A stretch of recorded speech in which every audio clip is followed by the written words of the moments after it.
రాష్ట్రంలో కాంగ్రెస్ ప్రభుత్వ పాలనలో పేదల ఆరోగ్యానికి భరోసా లభిస్తుందని, పేదలందరికీ రాష్ట్ర ప్రభుత్వం అండగా నిలుస్తుందని ఖమ్మం పార్లమెంట్ సభ్యులు రామసహాయం రఘురామరెడ్డి అన్నారు.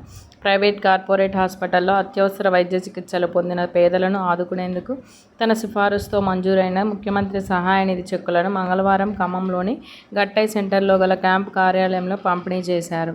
పలు మండలాలకు చెందిన 268 మందికి 75 లక్షల మేరకు లబ్ధి చేకూరింది.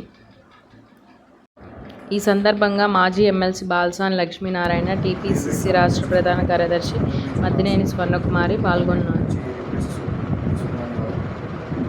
అదేవిధంగా ఫ్యూచరు ఎండాకాలం గురించి వచ్చే దానికి బోర్వెల్స్ ఏమైతే కావాలో కలెక్టర్ కూర్చొని మీటింగ్ పెట్టి వివిధ రిక్వెస్ట్ వచ్చినాయి, చాలా రిక్వెస్ట్ వచ్చినాయి. అన్నీ దాన్ని సెగ్రిగేట్ చేసి మాట్లాడడానికి ఆ కార్యాలయంలో వచ్చాను.